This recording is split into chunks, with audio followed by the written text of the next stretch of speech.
Muy buenas tardes a todos. Hoy sábado 29 de mayo de 2021 estamos realizando el 22º conversatorio sabatino de historia de la Academia de Historia del Valle del Cauca. Hoy tenemos como conferencista al académico, miembro de número de la Academia, Arnaldo Ríos Alvarado. Arnaldo Ríos Alvarado nació en Cali en 1954, pasó sus primeros años en los farallones de Cali en el sector de la Hacienda La Carolina, terminó sus estudios primarios en la escuela Marco Fidel Suárez y aprendió las primeras letras de mano de su madre Berta Lucía Alvarado y de su abuela Julia María Domínguez Alvarado. Su abuela nació en Popayán cuando el siglo XX daba sus primeros pasos. Su pasión por la historia y la poesía se la transmitió la abuela a su nieto. Arnaldo viajó a Nicaragua y Centroamérica en la década de los 80. Trabajó con entidades estadounidenses y mexicanas. Hizo su maestría en el Instituto Politécnico de México en metodología de la ciencia y trabajó para organismos no gubernamentales. En particular, fue director del proyecto Inforedes, Información y Redes para Centroamérica, México y California, a donde viajó en 1985, visitando las ciudades de Cupertino, San Francisco y otras. Realizó el primer encuentro de intercambio de tecnologías alternativas sobre energía solar, bomba de agua, cultivos hidropónicos y el uso de la informática para acompañar los procesos de capacitación popular. ¿Sí? Voy a repasar sus credenciales académicas. Él es licenciado, su título de pregrado es licenciatura en Educación de la Universidad Santiago de Cali. Bueno, él es bachiller del Colegio de Santa Librada. Luego hizo entonces su pregrado en la Universidad Santiago de Cali, donde obtuvo el título de licenciado en Educación. Después hizo una maestría en Ciencias en el Instituto Politécnico Nacional de México, ¿sí? Con un trabajo de investigación de maestría titulado Una metodología para el uso apropiado de tecnología, y luego hizo el doctorado en la Universidad de La Salle en educación en mediación pedagógica, obteniendo su título en el año 2018, su título de doctor. Arnaldo Ríos, bueno, después de que hizo su tesis, su maestría en México, regresó a Colombia, estuvo de consultor del Programa de Naciones Unidas para el Desarrollo, en el Plan de Modernización del Estado, fue consultor de la UNESCO, de UNICEF, del Banco Mundial, docente de la Universidad del Valle, de la Universidad Autónoma de Occidente, de la Universidad San Buenaventura, trabajó con Germán Patiño y con Edgar Vázquez Benítez en el proyecto sobre el ferrocarril del Pacífico, con el cual se intentaba recuperar la historia del ferrocarril y su impacto en el desarrollo regional. Uno de los productos de ese proyecto fue un artículo sobre el festival, sobre el personaje Petronio Álvarez, titulado Ferrocarril a ritmo de Currulao, en el que Arnaldo hace una relación de la historia del gran compositor porteño con su trabajo en la locomotora número 1, donde nacieron sus famosas canciones que hoy son patrimonio de la cultura del litoral pacífico colombiano. Desde 1998, Arnaldo es profesor y director seccional de investigaciones de la Universidad Libre, sede de Cali. Es editor y fundador de la revista Entramado, revista de la Universidad Libre, que está clasificada en la categoría B del Índice Nacional de Publicaciones del Ministerio de Ciencias, Innovación y Tecnología, el Publindex. Es líder del Grupo Pedagogía, Grupo de Investigación Pedagogía, reconocido por MinCiencias en la red Ciente. Actualmente Arnaldo es profesor del doctorado de Educación en la Universidad Católica de Manizales. Él es miembro de la Red Latinoamericana de Ciencias Sociales y, como les dije, es miembro de número de la Academia de Historia del Valle del Cauca. También es coordinador de la componente de gobernanza del proyecto Univalle del Conocimiento. Mario. En primer lugar, un saludo a la academia, a todos los académicos y académicas de la Academia del Valle del Cauca. Un saludo muy respetuoso a su presidente, el doctor Luis Antonio Cuellar, al doctor Armando Barona, vicepresidente, y a Mario Andrés, secretario, y a todas las otras personas de la junta directiva. Este libro, Sin página en la historia, es una pasión que me ha perseguido hace muchos años. Les quiero explicar, en la primera diapositiva que está mostrando el académico Mario, aparece una recreación, una que sería de la última cena, el día antes que detuviera la Policarpa Salabarrieta, ¿sí? Y estas son las mujeres que hay ahí, las mujeres que no son mencionadas o mencionadas muy superficialmente, ¿sí? Como Carlota Romero, Estefanía Linares y otras mujeres. Este dibujo es pintado por una señorita muy joven que estudia en Bellas Artes de nombre Estefanía Jaramillo. Entonces, como de ese tiempo no hay fotos, con base a la lectura se recreó esto y yo quise que fueran mujeres, ¿de acuerdo? Como han sido mujeres las que han diagramado el libro, como han sido mujeres las primeras que lo leyeron y dieron sus sugerencias, porque me daba miedo volver a la sociedad patriarcal y escribir otra vez un libro sobre mujeres por un hombre. Les pido su disculpa, pero este tema me apasionó por la siguiente razón. Aquí hay como una línea de tiempo, ¿no? Donde están los diferentes capítulos. El primer capítulo se llama Tejiendo la red para la libertad con hilos invisibles. El segundo capítulo se llama La guerrilla de los hermanos Almeida, la guerrilla liberal, ¿se acuerdan? De Machetá y Cundinamarca. Las acciones de buenas cristianas fueron las mujeres que apoyaron desde un sector de clase más alta y realmente con profundas convicciones religiosas, pero acompañaron el proceso y fueron vitales, como la señora Ricaute y otras que vamos a mencionar más adelante. El cuarto capítulo se llama Carlota Armero, una vida asesinada en primavera, y fue el que inspiró este libro. Realmente es el único capítulo que voy a leer entero. Esta mujer es de Mariquita y hoy no sé si los miembros del centro de Mariquita estén conectados. La parca se pasea por Santa Fe de Bogotá, es cuando los ejércitos de la Reconquista llegan a Bogotá en mayo y comienza toda esa orgía de sangre después de haber sitiado a Cartagena y haber navegado por el río Magdalena hasta Honda, Mariquita y ahí tomado el camino real por Guaudas hasta Santa Fe de Bogotá, donde llegaron. El sexto capítulo, la fuga que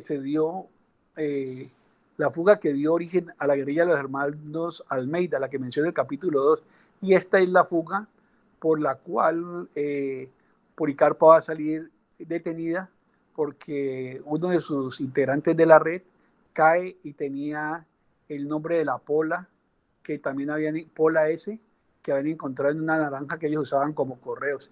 Y esto lo une todo un servicio de inteligencia que pone el ejército español y la corona español para perseguir a esa mujer que no sabían si era una ficción o una realidad.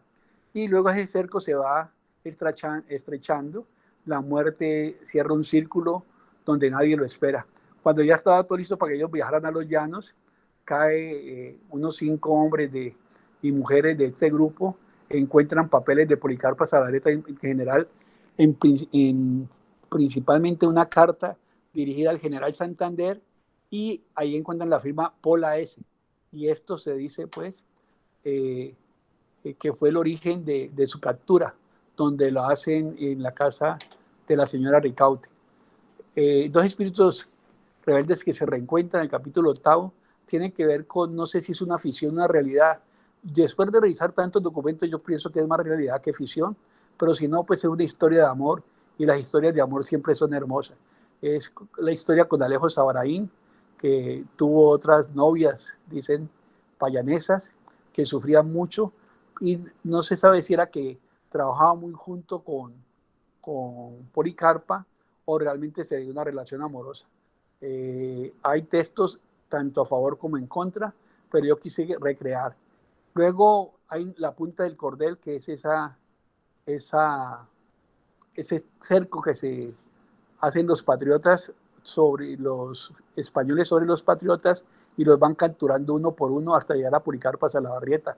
Las noches anteriores, ella le dice a su red que las invita a la Puerta Falsa, recuerda el restaurante más antiguo de Bogotá, y para que huyan porque es imposible sostener, que ella se quedará unos días más, ordena que una vez terminada la cena huyan y ella no se va y por eso la captura.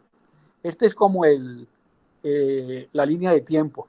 Pero les voy a contar, antes de comenzar el capítulo 1, pues yo no voy a volver a mencionar porque me adelanté esto, cómo nace esto. En 1975, 76, yo era un muchacho de 22 años que trabajaba con el departamento administrativo de estadística y había trabajado mucho cartografía. Y a raíz de eso, en el censo agropecuario como contratista. Entonces, a raíz de eso tuve la posibilidad de pasear por muchos lugares de Colombia, recogiendo información, haciendo mapas, y en uno de esos viajes llegué a Mariquita, la que no conocía. Al pie de la iglesia, cuando llegamos todos los que íbamos a trabajar, ese fue el punto de partida, yo fui a comerme una empanada y al frente de la venta de empanadas había una casa vieja con un bombillo amarillento. Yo pregunté qué era eso y una señora me dijo, ¿cómo que no sabe qué es eso? Esa es la casa de la expedición botánica. Y yo le dije, ¿la casa de la expedición botánica? ¿Está usted seguro? Y me dijo, claro, aquí funcionó la casa de la expedición botánica y muchos hombres de Mariquita, intelectuales como Caldas, bajo el mando de Mutis, hicieron un trabajo extraordinario. Entonces yo me quedé pensando y me dijo, pero fundamentalmente, precisamente allí participó una chica llamada Carlota Armero, de escasos, murió a los 18 años, ayer se conmemora el fusilamiento de Carlota Armero. Yo estuve parado desde el sitio donde me llevó el señor Giraldo del Centro de Estudios de Mariquita, y el lugar donde han hecho un parque en honor a Carlota Armero. Entonces ella me dijo, es que ella era una prima en segundo o tercer grado, y yo le pregunté un poco más y la historia me conmovió. Yo dije, tan extraño esto. El otro día fui a visitar la casa, muy abandonada, y me vino a la cabeza todo ese trabajo tan extraordinario de Mutis y cómo había influido eso o no en la gesta de la independencia. Efectivamente, el tema quedó en mi cabeza, partimos, hicimos nuestro trabajo.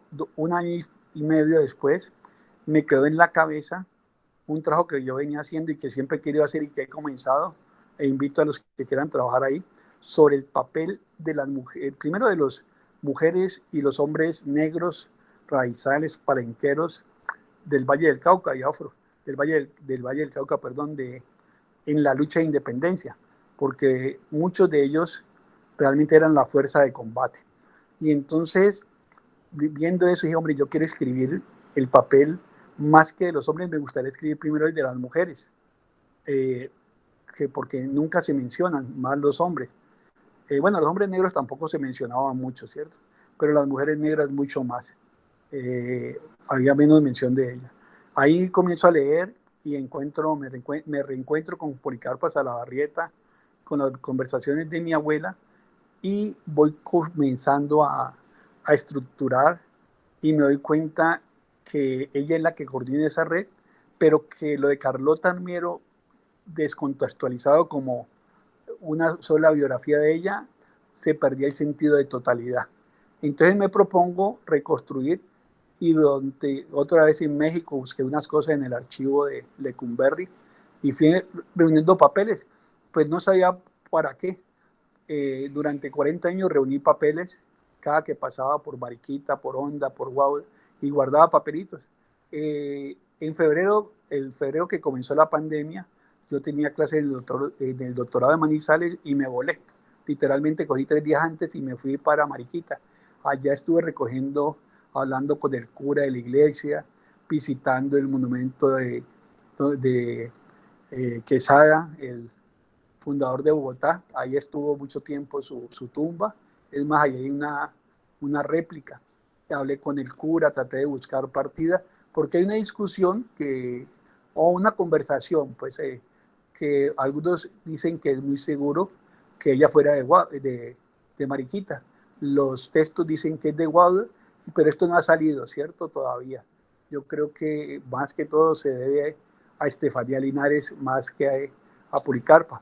Ella sí iba mucho a Mariquita, precisamente por su amistad con Carlota Armero y pues porque era un lugar donde había una sede de conocimiento y esa estadía de la expedición botánica había despertado en los habitantes de Mariquita un gran deseo de entender que toda esa riqueza que viajaba para España, y yo la sacaba en español, pero realmente viajaba para Inglaterra y para otros lugares, fue la que enriqueció Europa y le permitió su gran desarrollo. Esta posición es personal, pero también algunos teóricos la es. Y bueno, me senté, fui allá, recogí los papeles, vine al doctorado y venía entusiasmado, me senté y comenzó la pandemia el 15. Ahí me senté durante un par de meses y de inicio a fin me escribí este texto que luego fui corrigiendo, oyendo sugerencias y eso es lo que hoy tengo aquí.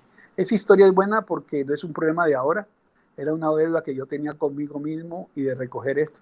Hay muchas cosas muy controvertidas, yo me he basado mucho en la obra del general José Hilario López y en esa obra, en las memorias, tengo los 2 tomos, están en el acceso también en el Banco de la República y quien los quiera y no los tenga, yo los tengo y con mucho gusto se los mandaré. José Hilario era un chico también joven que con Alejo Sabaraí estuvieron a punto de ser fusilados en Popayán, pero al verlos tan jóvenes le perdonaron la vida y huyeron uniéndose nuevamente a la red de Policarpa Salabarrieta en Bogotá. Estos capítulos, pues me adelanté todo, esto no lo podemos saltar. Aquí está, perdón, sigue, yo tengo otra presentación, sigue. Esto es lo que conversé, qué pena. Los diferentes capítulos, vamos al de la naranja más adelantico. Ese era como ellos, una de las técnicas que usaban para mandar mensajes. A mí me llamó mucho la atención donde fui averiguando varias palabras. Primero, ellos son los primeros que establecen redes en esquemas de seguridad muy extraños, que uno va encontrando en otras redes en el mundo, de las luchas patrióticas, subversivas, de los ejércitos regulares, que es la forma como modifican los mensajes para no ser descubiertos. Me llamó la atención este método y me llamó la atención la palabra célula, porque es Policarpa quien viene a conformar las primeras células. ¿Seguimos, académico Mario? Gracias. Creo que aquí acabamos, ¿no? Bueno. Vamos, académico Mario, con la que sigue. Bueno, aquí está pues la muerte de Estefanía Linares, cuando es sorprendida por los españoles por haber participado con Policarpa y otras 2 mujeres en la fuga de los hermanos Almeida. Voy a decir ahora quiénes son los hermanos Almeida. La siguiente, por favor. Aquí está la punta del cordel, pues como aquí está la firma de ella y es la firma que aparece en el mensaje en una naranja y es la firma que aparece en la carta Santander.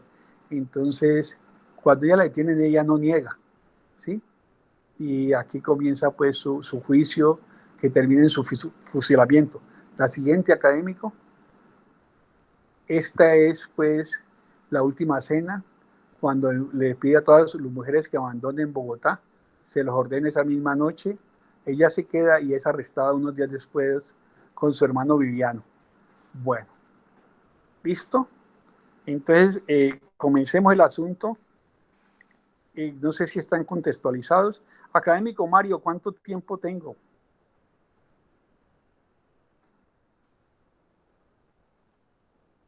Para no ir a abusar. Académico Mario. No, tiene el tiempo que sea necesario, no se preocupe por eso. Bueno. Ok, entonces, con base a eso, voy a utilizar, aquí vamos a hacer, nosotros le llamamos polifonía de voces. Yo le he pedido el favor a la doctora Amparo Vesga, que además de ser doctora, es mi esposa, mi compañera de vida hace 25 años, y que me acolita este tipo de cosas, me critica, me desbarata todo. Y le he pedido porque esto le era una voz muy cansón y mi voz no es exactamente muy bonita. Nosotros que habíamos planificado esa polifonía, que cada uno iba leyendo el personaje, pero fue muy difícil y solamente por descanso y ritmo vamos a leer párrafo por párrafo. Esto nos tarda unos 20 minutos y luego yo redondeo las otras cosas, ¿vale? Bueno. Carlota Armero, una vida asesinada en primavera. En memoria de Carlota Armero, mujer mártir, fusilada en mayo de 1816, el 28 de mayo, en Mariquita, por venganza del general español Bernate, una doncella con corazón de leona que solo deseaba vivir libre. Los tiros rompieron el silencio, mientras una sonrisa se esbozaba en la comisura de los labios del general Bernate, quien veía cumplida su venganza ante las 1001 vez que Carlota Armero rechazó la propuesta matrimonial que reiteradamente le hiciera el general. Aquella mañana de mayo de 1816, mientras el cuerpo se retorcía de espaldas amarrado al poste de ejecución, el general secó el sudor de su frente con sus manos temblorosas y al girar la cabeza para contemplar la reacción del público, su mirada se cruzó con unos grandes ojos negros penetrantes que le produjeron cierto escalofrío, a pesar que ya no lo miraban porque acompañaba la despedida de su hija. La madre, en su mente acongojada, regresaba a través de los recuerdos. Madre, vamos a mi lugar favorito, dijo Carlota Armero, mientras le hablaba de su mano, obligándola a correr para seguirla rumbo al bosque ubicado entre las quebradas El Peñón y San Juan, donde Carlota Armero disfrutaba corriendo y escondiéndose entre un caminante, patas grandes, como ella llamaba al árbol de inmensas raíces, como dedos de pies de gigante, que al cortarlo emanaba un líquido lechoso blanco, conocido como caucho. De ahí corría al corpulento almendrón y miraba a la copa de los árboles, colocándose la mano en la frente para evitar la luz mientras suspiraba. ¿Te gusta mucho?, preguntaba la madre. Sí, respondía Carlota Armero.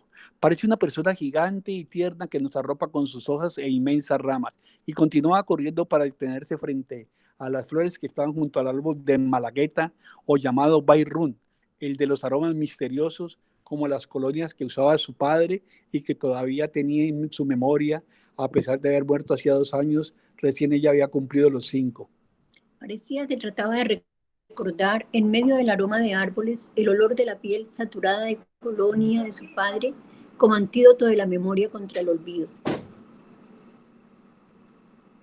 Pero su nostalgia pasaba rápido al contemplar los penetrantes olores de canela viva, o también conocida como canela de Ceilán, de la cual tomaba su madre infusiones en la tarde después de la siesta. Ven acá, la llamó su madre, quien miraba una hermosa flor. Madre, no la había visto nunca. Qué hermosa la forma de los pétalos, contestó Carlota. Mira, agregó la madre, estas antenitas son también estambres. Toca por aquí a ver si la flor suda. Tomó un pequeño pétalo y frotándolo le acercó al rostro y la nariz de Carlota. ¿Cómo así? ¿Por qué la arrancaron?, reclamó airada Carlota Armero. No es justo, la has matado. Su madre intentó intervenir, pero el hombre con voz suave le dio la razón y le dijo: pero tratamos de conservarla en la mejor forma y pintarla como haces tú en el bosque. Pintarla para que muchas personas y niñas como tú, en otras partes, puedan conocerla sin arrancarla y disfrutarla como haces tú en el bosque. Es muy linda, pero no es lo mismo, replicó Carlota Armero. ¿Y usted quién es? ¿Con qué derecho hace eso?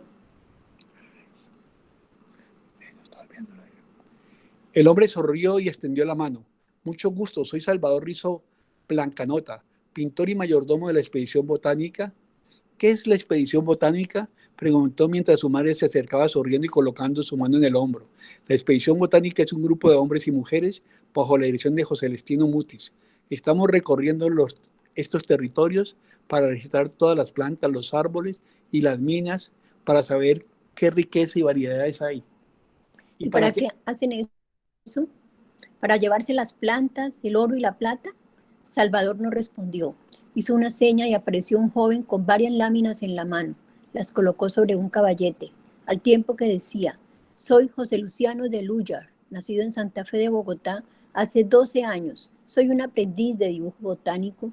Quiero ser cosmógrafo e ingeniero. Ingresé en la escuela gratuita de dibujo de la expedición hace un año y estos son mis primeros dibujos. Y comenzó a mostrar lámina por lámina mientras iba explicando, y la niña Carlota Armero escuchaba estremecida.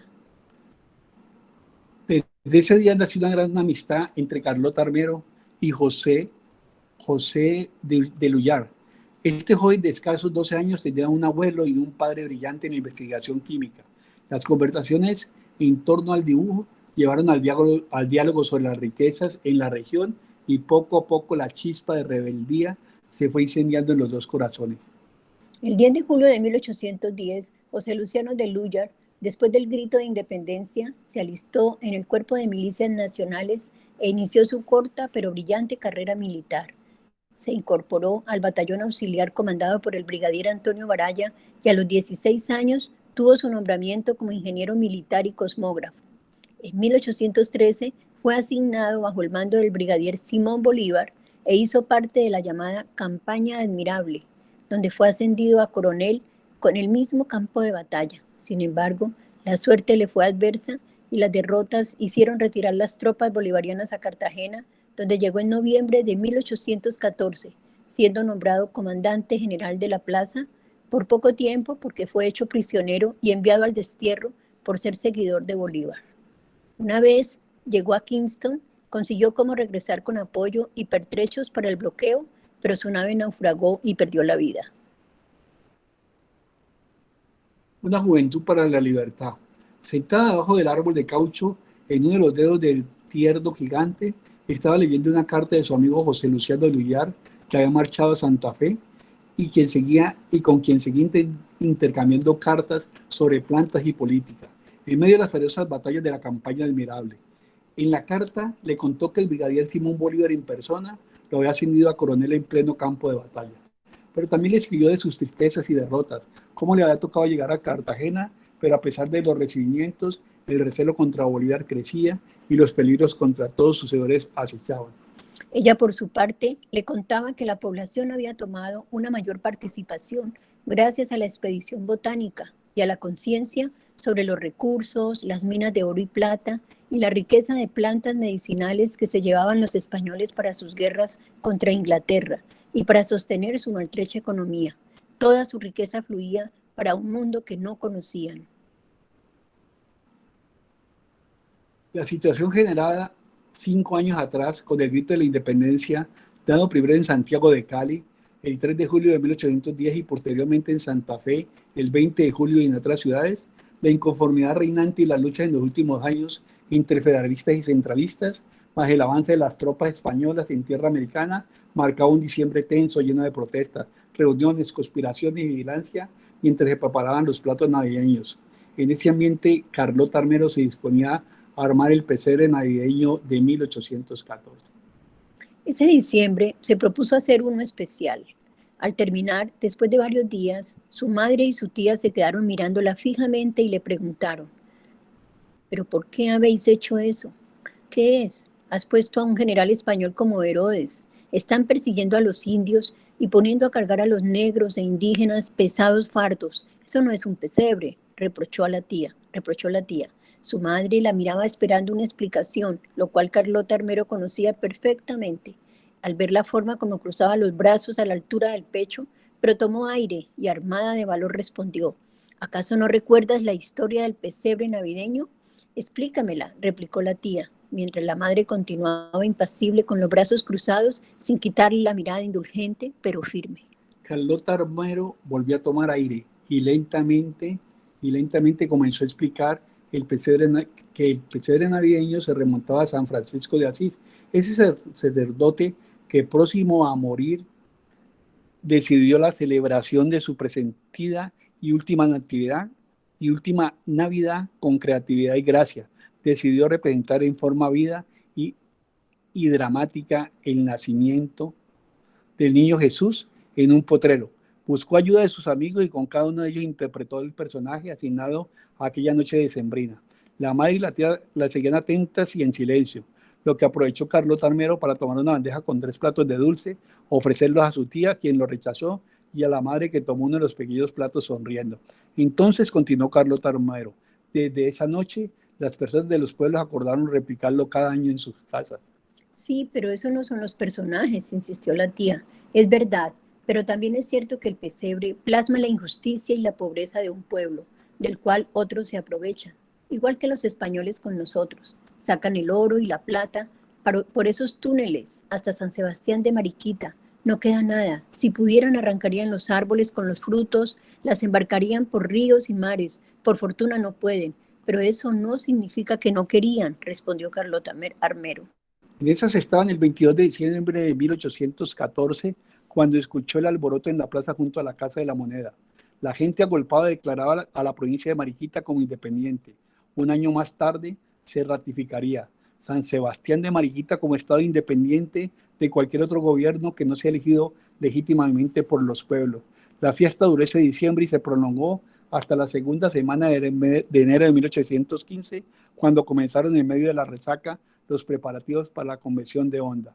Fue una alegría efímera. El español Juan Lerchundi se tomó Honda 4 meses más tarde y el 10 de mayo José Donato Ruiz de Santa Cruz entró al mando de las tropas españolas y pronto Francisco Montalvo Ambulodi, primer capitán y gobernador, se convirtió en el nuevo virrey de la provincia de San Sebastián de Mariquita. La tristeza y la nostalgia se apoderaron del hermoso parque. La Casa de la Moneda se volvió fantasmagónica con el túnel entre Rosario de Lajas, la población fundada en 1749, un 3 de septiembre por los 3 Juanes, Juan Cano, Juan Camargo, Juan Torres de Olmos, en compañía de Fernando Suárez, sobre el territorio habitado por los indios panches, que se rebautizó por los españoles como Santa Ana al descubrir las minas de oro y plata.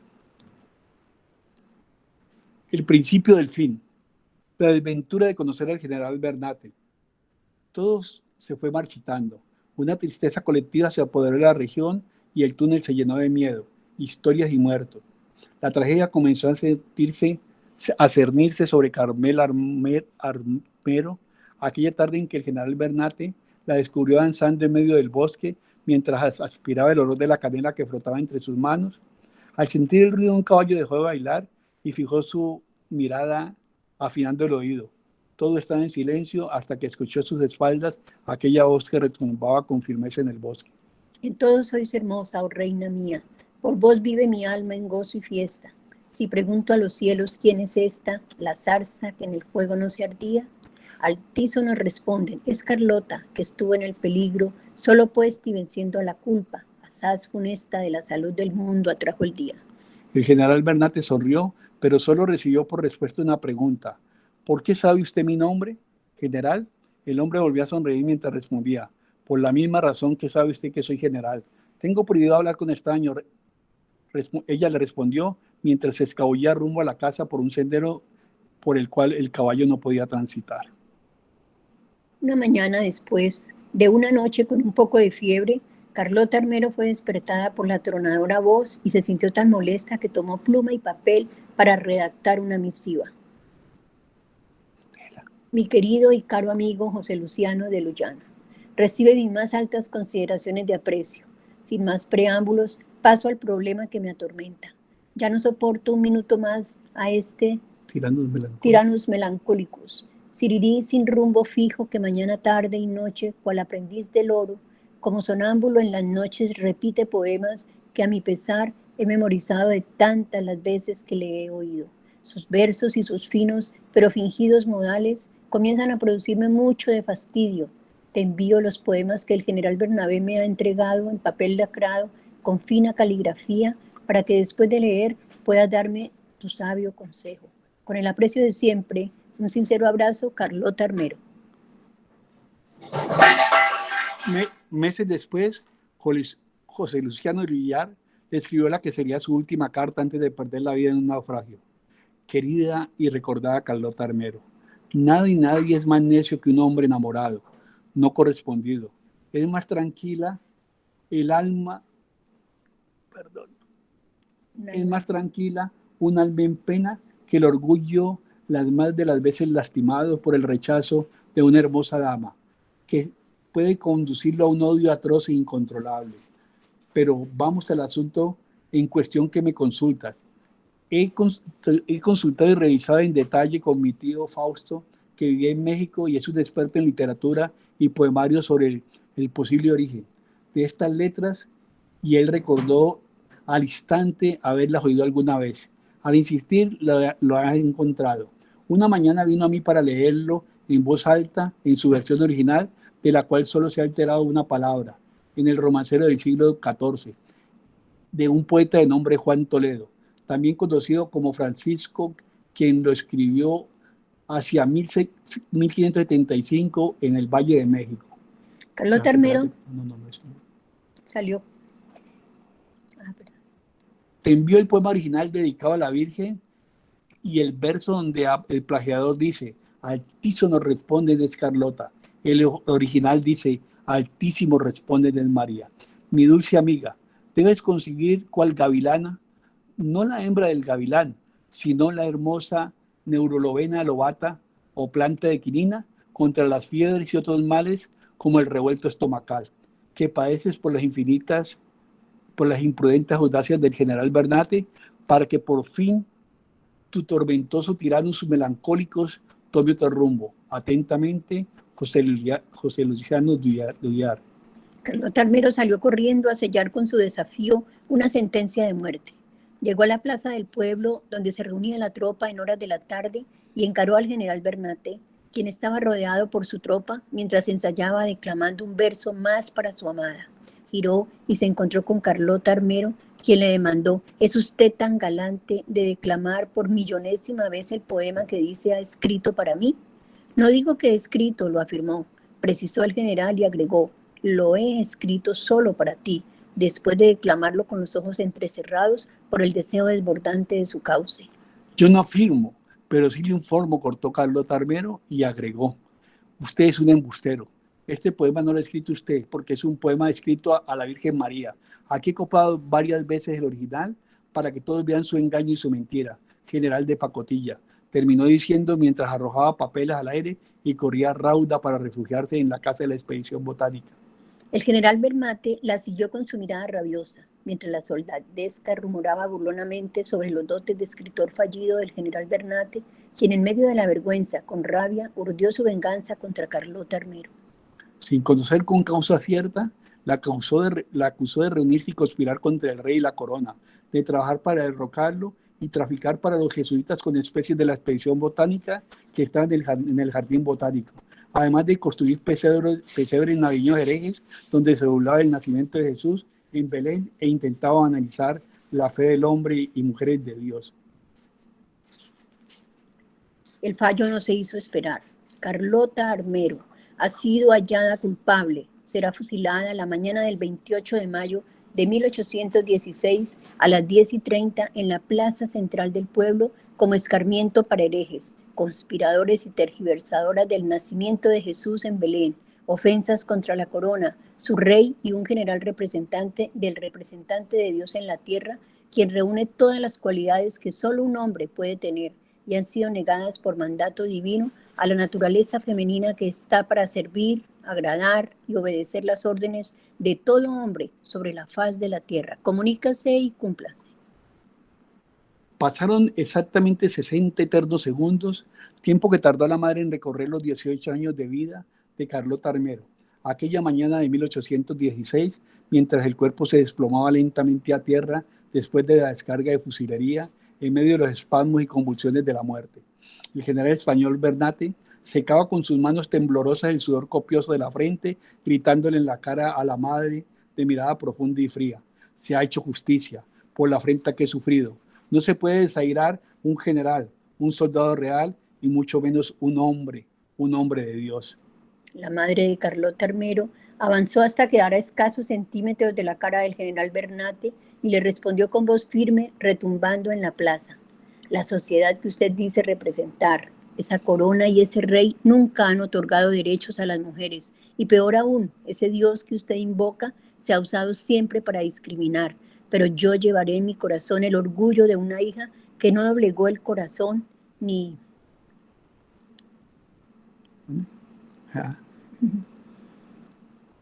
el cuerpo a su corona, su rey y su Dios. Ella murió llena de dignidad y usted es un pelele tembloroso que sabe que ni su rey, ni su Dios, ni sus títulos podrán borrar de sus recuerdos la miseria de su acción, y agregó: yo lo sentencio en nombre de mi Dios a vagar como alma en pena, con la humillación en cada poro de su cuerpo por los siglos de los siglos.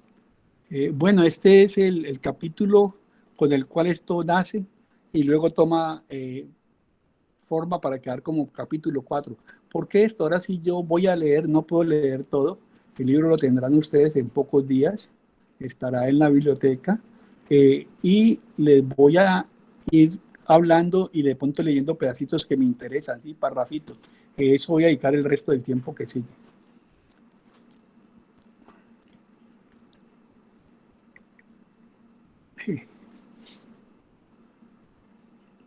Bueno, vamos a capítulo 1. Comienza tejiendo la red para la libertad con hilos invisibles.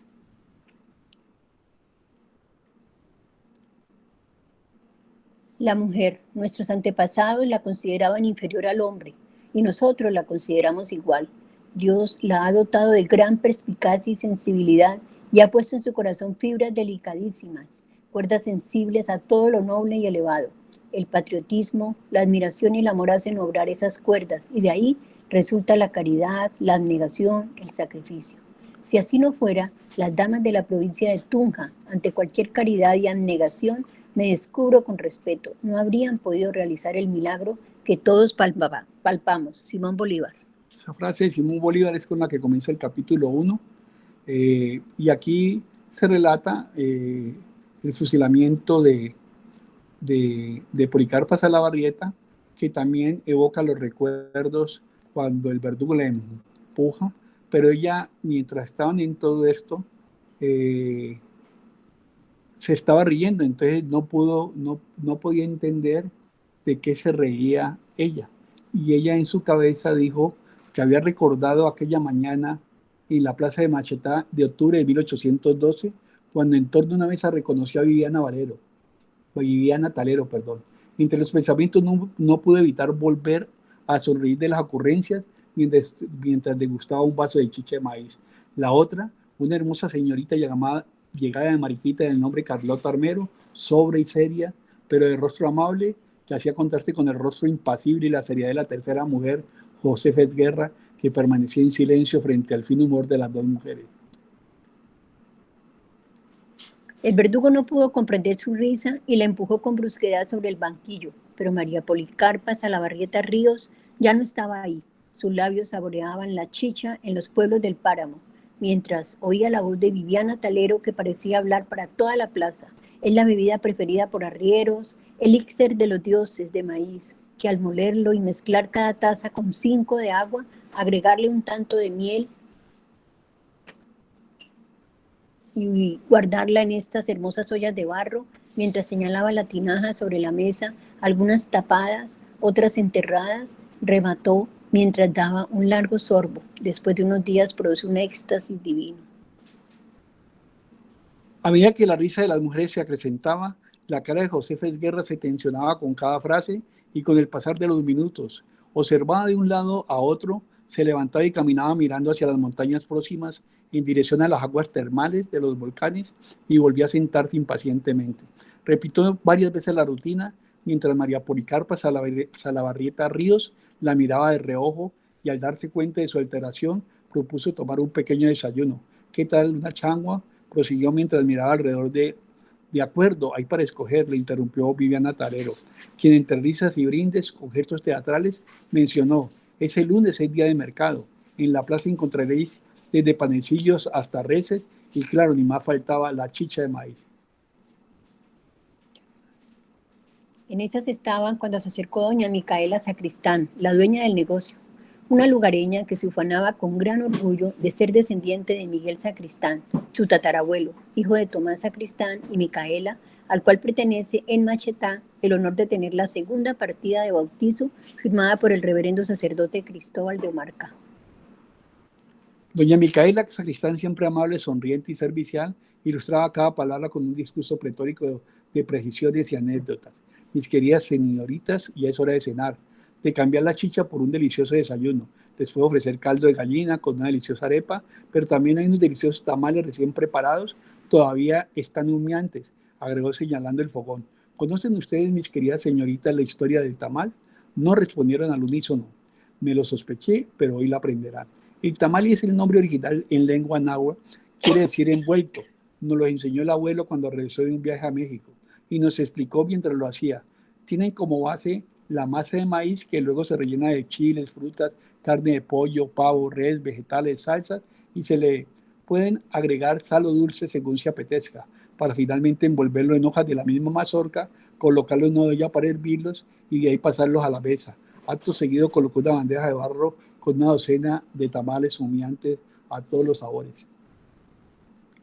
Bonita la historia, doña Micaela, le dijo María Policarpa Salabarrieta Ríos, mientras tomaba un tamal. Me recuerda, continuó Carlota Armero, la historia que por carta enviada desde Cartagena hace exactamente un año, mi amigo José Luciano de Lúyar me contó sobre el Códice de Dresde, donde se explica el origen, los ingredientes y las variedades de tamales, de carne de iguana, pavo, ciervo y pescado. ¿De qué se trata y quién escribió el Códice de Dresde?, preguntó doña Micaela intrigada. Claro, es un libro de los mayas, respondió Carlota Armero. Ese libro encantador es de hace 400 o 500 años, antes que Colón llegara a la Española.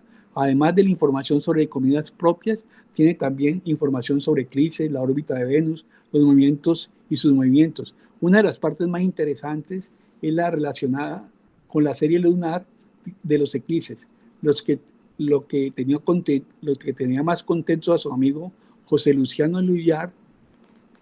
En la publicación a finales de 1810 hizo Alexander von Humboldt de 5 páginas del códice de su Atlas de la Cordillera Monument de People, indígenas de la América.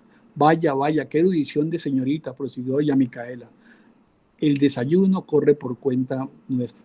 Bueno, entonces, quería recuperar ese pedacito porque ellas se sientan en la mesa y este es el origen cuando ella convoca varias mujeres, las que mencioné, que van a ser la base de la primera célula. Ella les da las instrucciones cómo tienen que operar y se habla también del problema entre federalistas y centralistas, porque es con Antonio Nariño con quien primero trabaja Policarpa Salabarrieta, el presidente de Cundinamarca, que se va así pues hacia el sur, ustedes recuerdan, y que al ser traicionado por la mosca, se me olvidó el nombre de la mosca, era el apodo pues de un soldado que ante un reclamo airado del general Nariño por haber exhibido actos impropios de la guerra con la cabeza de un general español, lo regañó y esto parece que creó un resentimiento con él.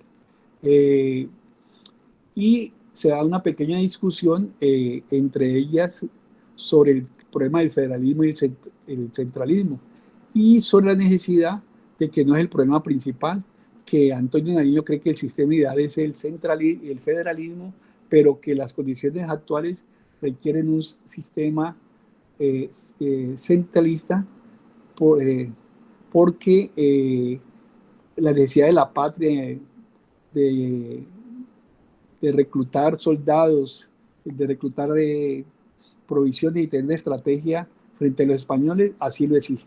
Y esto fue, pues, hubo unas cosas ahí sobre Cundinamarca y un viaje que hace Nariño a Tunja, que no es motivo de ahora, pero pues ella volvió a argumentar, Carlota Armero les explica que la exposición botánica es la que nos permite conocer Colombia, la Nueva Granada, perdón, y que por no conocerla es que estamos en esas peloteras de federalistas y centralistas, que conocer nuestro territorio nos permitiría plantear cosas más coherentes, ¿sí? La que protestaba mucho era Viviana Talero, que decía que primero iban a acabar con los españoles y luego se iban a matar entre ellos, ese periodo conocido como la Patria Boba, del cual yo me distancio un poco, porque ha sido como nuestra necesidad de construir de construir un modelo político, social y económico para nuestro país. Condujo inclusive al resquebramiento de la Nueva Granada. Entonces, ella les habla fundamentalmente sobre las técnicas de cómo entregar los mensajes. Dice que una persona va a recoger los mensajes y se las da a un tercero, a una segunda persona, sí, a una tercera persona, quien lo lleva al general Nariño o al general Santander, y para que esa persona no sea detenida, la mandan a otra parte donde nadie conoce, que previamente ellos habían escogido, y así la línea de seguimiento se rompe. Eso me llamó mucho, mucho la atención, y me llevó luego a buscar otras cosas sobre cómo funcionaba esto de los mensajes. Bueno, aquí es donde ella comienza a conformar la red, deja las tareas y dicen que el gran problema es que la reconquista, la derrota de Francia por los españoles va a hacer que ellos regresen a recuperar a la Nueva Granada y a todas sus provincias en América, y que si no están preparados desde ya, creando redes desde Mariquita, Ondas, Guaduas, Zambalema, Santa Fe, Zipaquirá, Machetá, Valle de Tensa, Tunja, Sogamoso, El Socorro, con la guerrilla de la niebla, recuerdan, Cúcuta. Es un trabajo descomunal que debemos empezar. Entonces les dice que queda todo claro y se despide.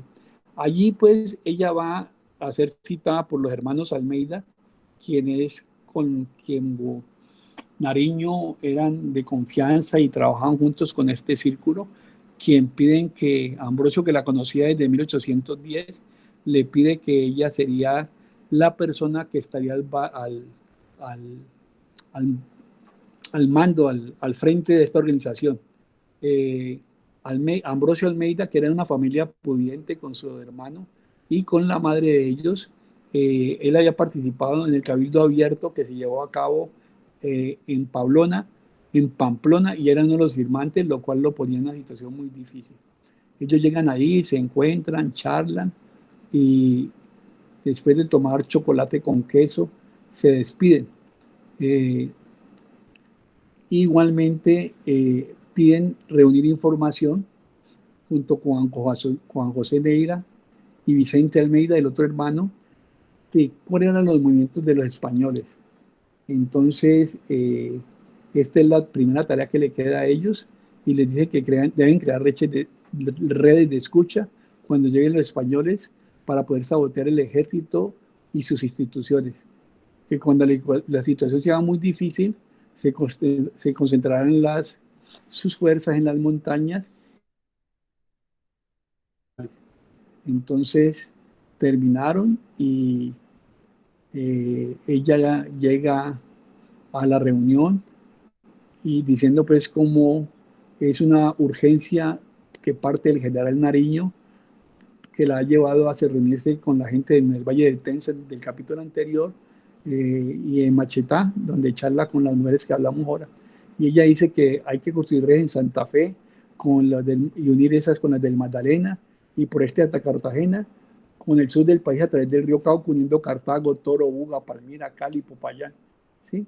La tercera tarea era construir una red que facilite la comunicación con los llanos orientales, donde se pudieran refugiar los patriotas que tuvieran el peligro que fueran derrotados. ¿Sí? Y finalmente una red que vaya planificando la posibilidad de luchar contra los españoles, contra los patriotas detenidos, y poderlas llevar a lugares seguros. Este es como el motivo de este capítulo y la conversación. Entonces, si la Pola, vamos aquí, permítame un segundo, el siguiente capítulo. Aquí está pues el capítulo 3 de Acciones de una Cristiana, donde María Policarpa Salabarita, caminando por la Plaza Mayor, mirando hacia la Catedral del Templo Mayor, reportaba un aire de tranquilidad que el 31 de octubre de 1815. La fecha de la reunión se había aplazado varias veces desde aquel 19 de abril, cuando se reunieron por última vez.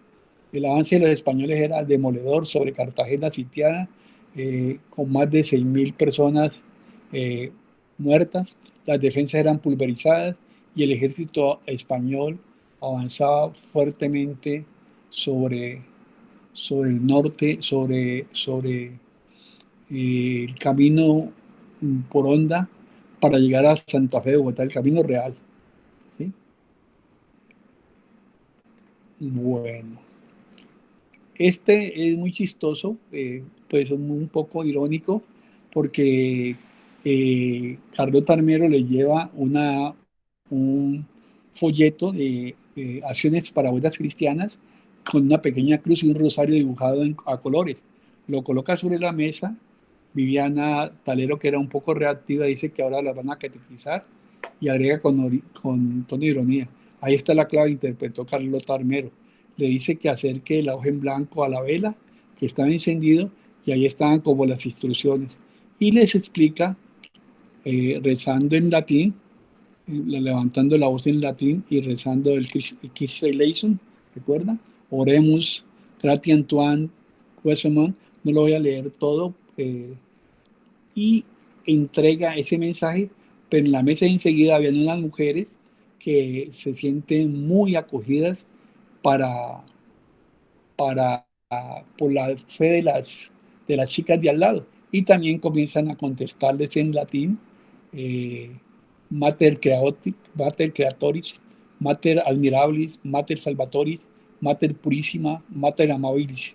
Eh, Ante esto le reclaman las otras que por qué ha hecho eso, porque estas mujeres salen y se van, y ella les dice, no, no tengan temor, que esta mujer es doña Andrea Ricaurte de Lozano, cabeza del grupo junto con Candelaria Forero, en un día de Macheta, María de los Ángeles Ávila, del Valle de Tensa, conocedora de la zona de Casanares, Salomé Buitrago e Ignacia Medina Garaoa, también del Valle de Tensa, grandes amigos de Ambrosio Almeida. La otra era Estefanía Neiva, la Estefanía, conocedora de la zona de Sogamoso y del Socorro. La séptima, Estefanía Linares. ¿Se escucha bien, por favor? Sí, profesor. La séptima, Estefanía Linares, una mujer extraordinaria.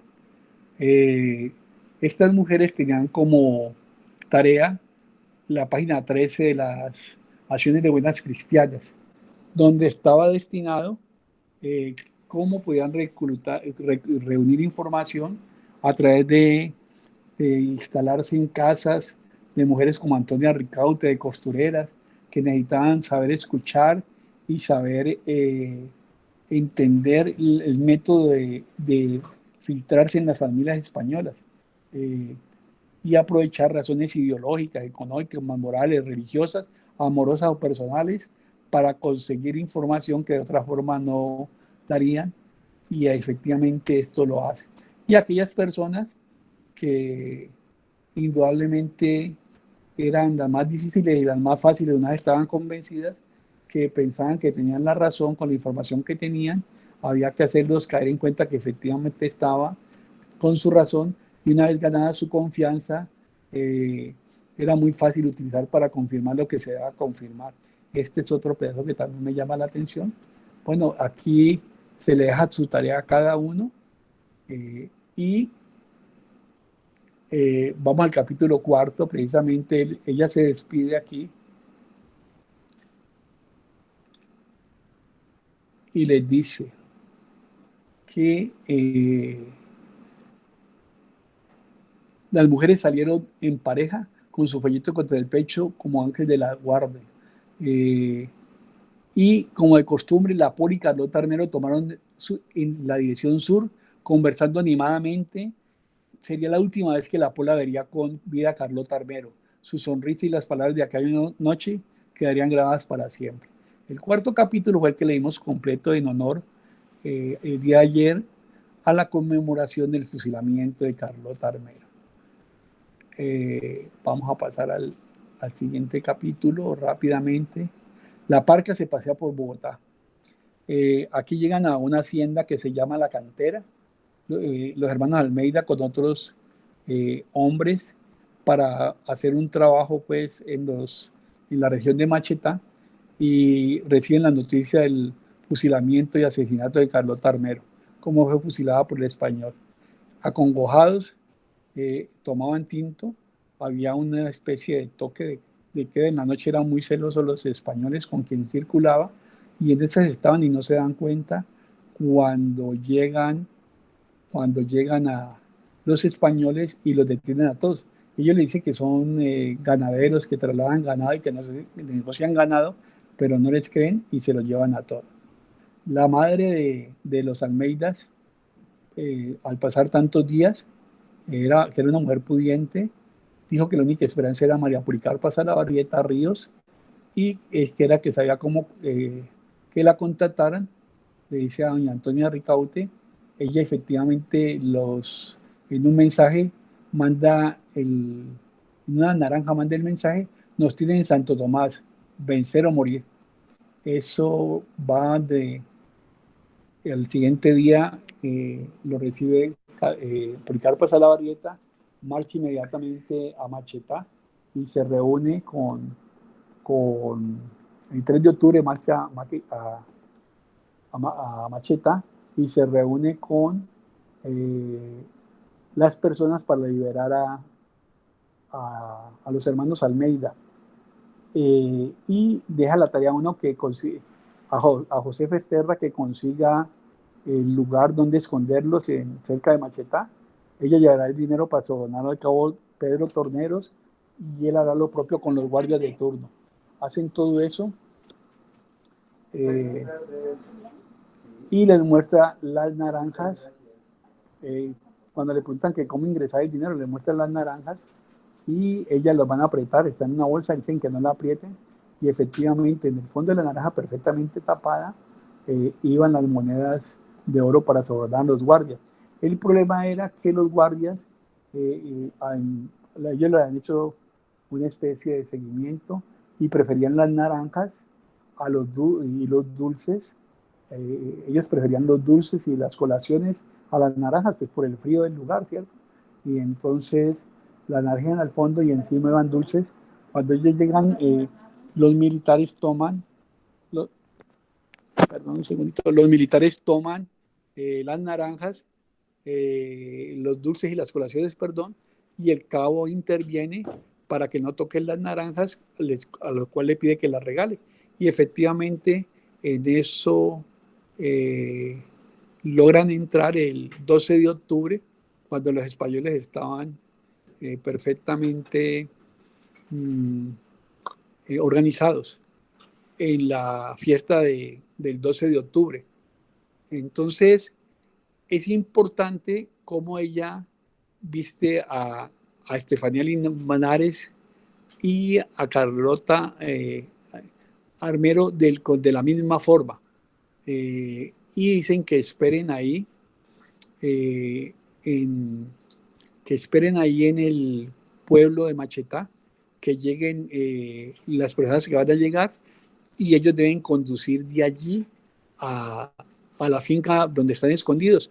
Y para tener una coartada mejor, llevan una carta de unos encargos de don Celestino Mutis. Efectivamente esto se hace y se da la fuga que da origen a la guerrilla de los Almeidas. El 12 de octubre de 1816, la bandera española ondeaba en todas las casas a pesar que la mañana estaba nublada.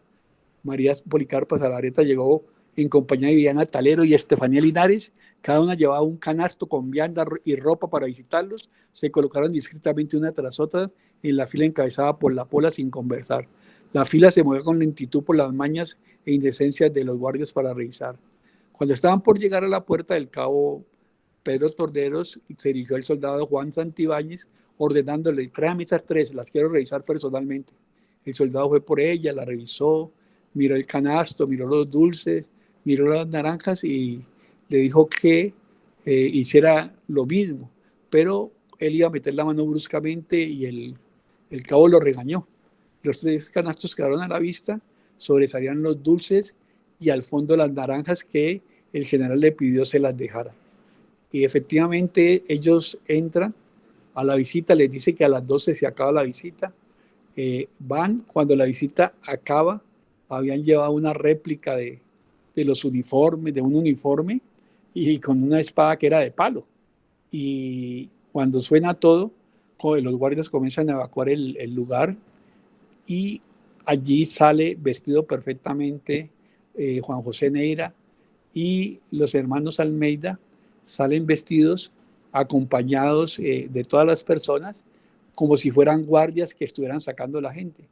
Cruzan la puerta en medio de una tensión y logran pasar.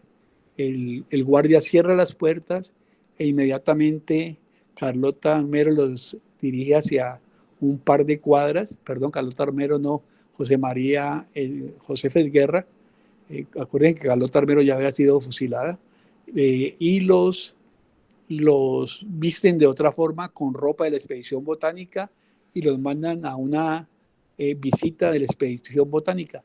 Ellos marchan a caballo rápidamente, se alejan de Bogotá y de Santa Fe de Bogotá, llegan a Macheta y allí se hace un cambio entre las dos mujeres, el cual no detectan ni las mismas personas porque estaban con la misma ropa.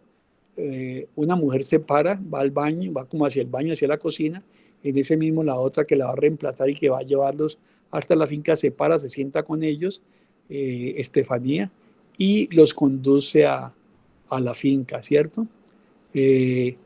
Efectivamente en esa finca ellos pasan varias horas, reúnen gente, en las afueras de era una hacienda de Chocontá, de Macheta, perdón. Ellos organizan la primera guerrilla, les dice que esa guerrilla va a luchar por la libertad, pero era muy desigual frente al ejército español, que el general Tora manda un contingente especial para combatir este foco guerrillero. Y claro, ellos se ven mermados y no les toca más que cruzar y huir hacia los llanos orientales. Solo se queda Juan Neira en la retaguardia, quien es detenido por los españoles, lo llevan a caballo, confiados, pasan un abismo llegando cerca a Macheta, y él se lanza del caballo y queda colgando del lazo en un abismo. Los españoles lo buscan y deciden que los 6 hombres de la patrulla, que el hombre ha muerto, cortan el lazo para que acabe de caer, pero precisamente al quedar colgando el golpe no es tan fuerte, y una vez queda en el suelo, se pone, y unos campesinos de la zona lo auxilian hasta que con ellos él regresa a avisar lo que ha pasado, y a organizar con la Pola y las otras mujeres la ida hacia los llanos orientales. Pero ya los tenía muy cerca, de cogerlos, y después de la fuga, Estefanía Linares, 1 o 2 días después, parte hacia Mariquita, y cuando se aproximaba a caballo a Natagaima a visitar familiares más cercanos, es cruzada y detenida por el granadero, por el general, y da la orden al granadero Facundo Tobar, quien la reconoce, un hombre de acento venezolano-cubano. Ella es mi sargento Iglesias. El sargento Iglesias comandaba como los servicios de inteligencia para ubicar a esta mujer, y él dice: ¿con qué eres tú? La detienen, la llevan. Ella no niega, ¿sí? Ella no niega su participación. Ella dice que ella no es en principio, pero le dice que le propone un trato. Usted me dice dónde está la Pola y yo le perdono la vida. ¿Qué le parece? Es un buen trato. No puedo hacerlo, no sé dónde está. Fue la respuesta de Estefanía Linares. No lo niegue, le interrumpió el sargento Iglesias. Tenemos su descripción y hemos seguido todos sus movimientos desde que salieron de Santa Fe hace 8 días. No sabemos hacia dónde se dirigieron. Usted, continuó el sargento Iglesias, era una de las 3 forajidas que ingresaron a la cárcel con María Policarpa Salavarrieta Ríos, de la cual tenemos alguna información, pero su descripción no la recogimos en la cárcel, en la hinchichería, donde se sentaban a mirar la cárcel, y por su belleza los guardias la observaron más de la cuenta. Cuando los interrogamos sobre personas extrañas o sospechosas, todos se rieron a una hermosa joven que se sentaba a tomar chicha durante casi toda la semana. Y esa fue la pista que nos llevó a levantar la descripción suya. Dígame dónde está la Pola y usted se salvará. si no me tocará enviarla a la prisión por un delito menor y si no la fusilaré aquí mismo. Estefanía Linares comprendió que estaba perdida y efectivamente dice quién es y dice que recuerda a su maestro Inocencio Calacuerda, un negro que le ha enseñado a evadir y a caminar transitando los caminos paralelos a los de los españoles. Y él siempre decía que no se puede regresar por el mismo camino, pero ella había cometido ese error y eso les podría costar la vida. Efectivamente, recordó la ternura de ese hombre ya de nombre Inocencio y comprendió que le había fallado. Entonces, con los recuerdos se fue enojando, molestando y dijo que ella era y que no iba a decir absolutamente nada. Entonces, el sargento impávido le preguntó que qué hacían y inmediatamente dijo, fusilémosla aquí mismo. Sacó el lápiz, le pegaron en un disparo donde se quedó muerta sobre su caballo y abandonada. ¿Sí? Esta es la historia de mujeres que rayan entre los 14 y los 24 años. ¿Sí? Después del capítulo 8, cuando esto voy a acelerar un poquito, es cuando se reencuentra con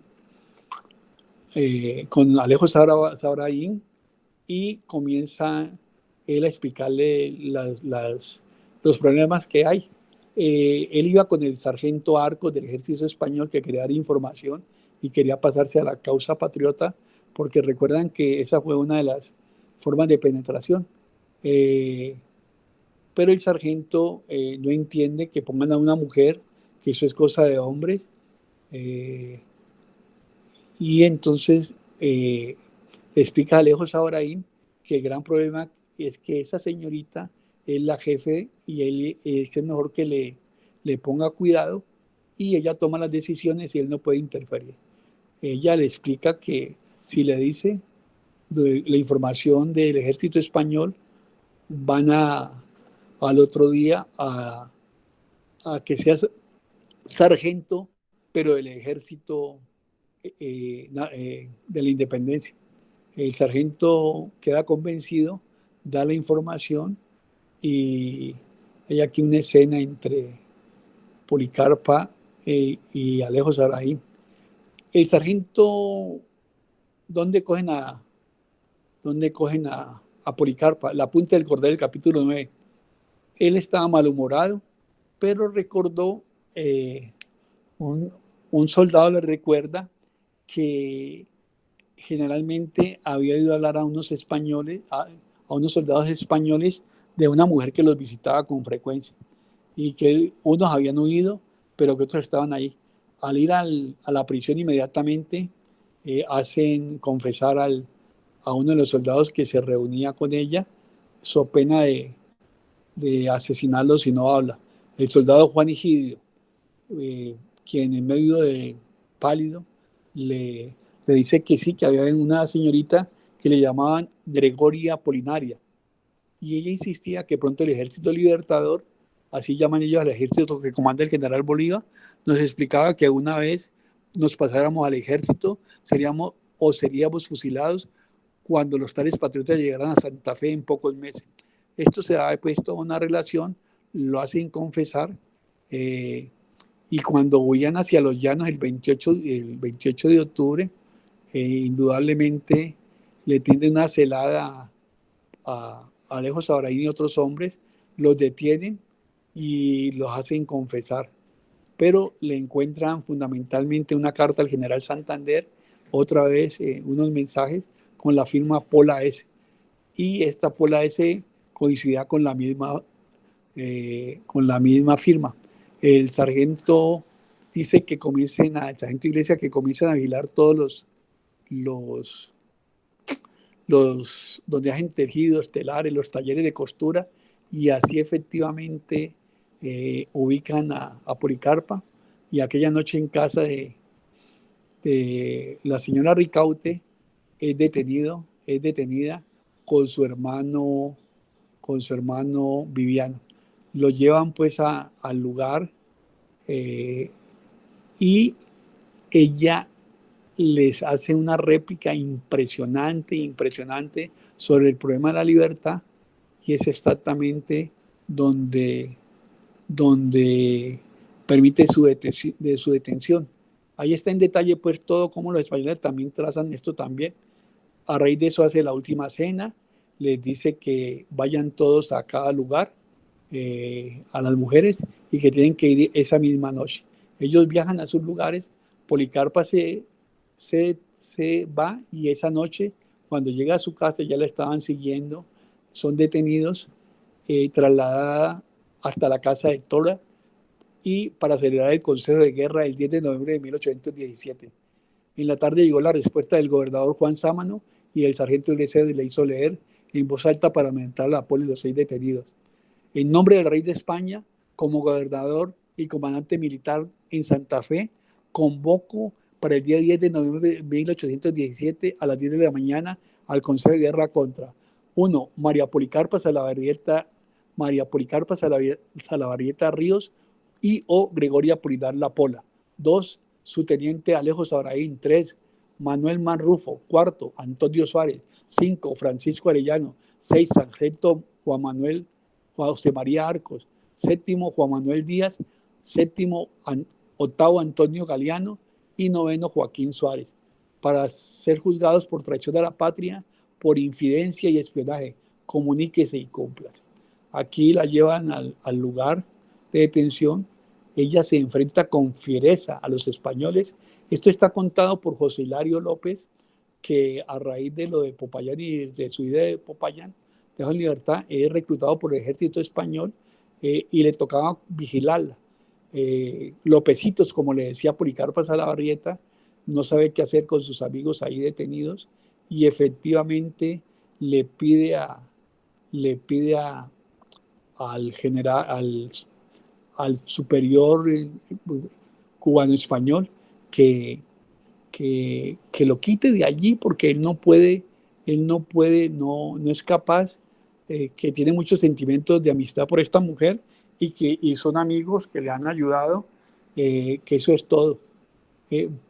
¿Dónde se consigue esta información?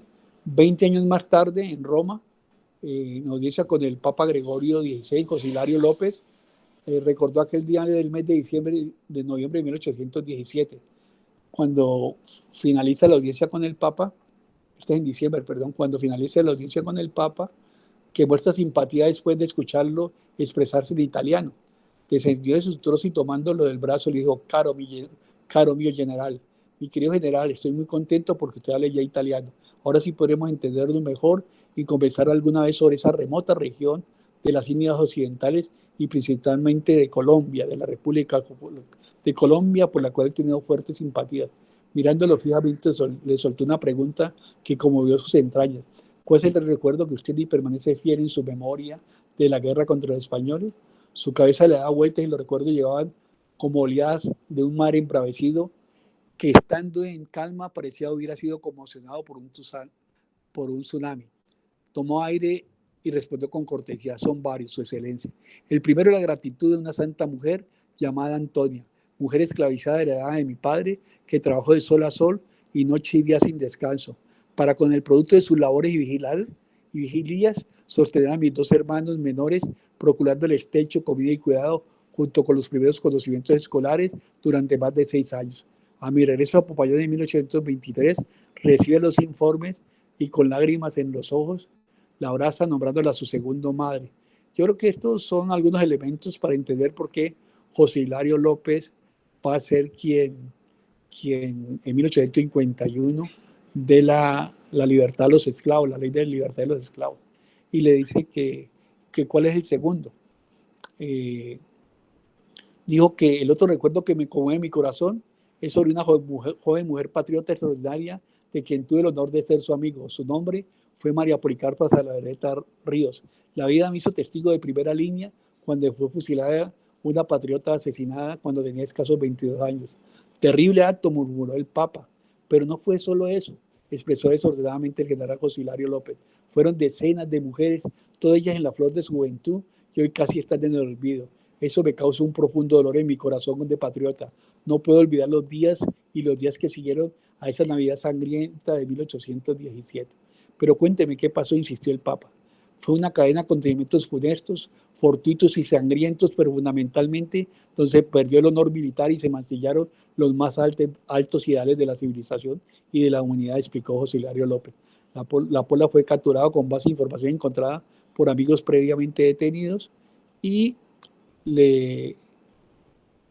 es fusilada, tal como les conté, pero esa misma noche detienen en Chocontá a Viviana Talero y la fusilan ahí mismo como corresponsal de los Almeida. 2 días antes, a Micaela Nieto fue fusilada en Nemocón. 2 semanas después, María José Guerra, la mano derecha de la Pola, también es fusilada, apresada y fusilada en Machetá. Pues era gente de Policarpo y llevar correspondencia a los Almeida. Ese día también fue capturada Candelaria Forera, un oriente de Machetá, y también se ordena la ejecución el mismo día. Es asesinada a golpes de fusil en la ciudad donde nació, acusada de ser agente de Policarpo Salabarrieta. Y así siguen matando todas las mujeres. En Tibiritada, Remigia Cuesta, bajo el cargo igual, en compañía de Micaela Nieto. Algunos días después, el 3 de diciembre, le corresponde el infausto turno a María de los Ángeles de Ávila, fusilada frente a su tienda, que luego fue saqueada por orden del general Tola, y por ser el enlace con el Casanare. Luego a Salomé Buitrago el 3 de diciembre y a Genoveva Sarmiento, perteneciente a la guerrilla de los Almeidas. El 5 de diciembre finalmente fue Inés Osuna, nacida en Santa Fe y donante y confinada en Guateque, donde fue fusilada por Simón Sicilia el 6 de diciembre. El Papa Gregorio se quedó en silencio. Lopecitos, como le llamaba la Pola, José Hilario López, regresó aquel 14 de noviembre de 1817, cuando la Pola con paso firme caminaba hacia la Plaza Mayor, dejó de insultar a los soldados españoles para dirigir su mirada hacia la plaza, que estaba llena de multitudes que asistían a los actos en un ritual mórbido de ver fusilar, ahorcar o asesinar a quien sea culpable o no. Es un extraño exorcismo incrustado en lo más profundo de los seres humanos. Al presenciar la multitud agolpada, la Pola se detuvo y con la mirada fija en ellos les dijo: pueblo indolente, cuán distinta sería hoy vuestra suerte si conocierais el precio de la libertad, pero no es tarde. Ved que, mujer y joven, me sobra valor para sufrir la muerte, y 1000 muertes más. No olvides este ejemplo, miserable pueblo. Yo os compadezco, algún día tendréis más dignidad.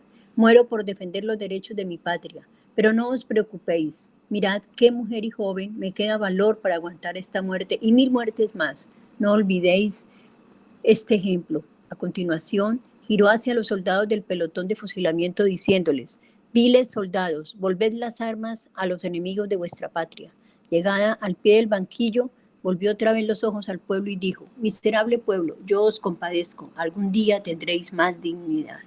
Al subir al banquillo, el verdugo le vendó con un pañuelo oscuro que contrastaba con su largo pelo suelto, que en rizos se levantaba en aquella gélida mañana, donde hasta la neblina y la lluvia parecían temerosas, tristes e impotentes, mientras María Policarpa Salaverrieta Ríos era atada con lazos y se los dejaba ponerse de espaldas, porque así morían los traidores. Pero la Pola con dignidad solicitó morir de rodillas por considerarlo más digno para la mujer, y así fue aceptada.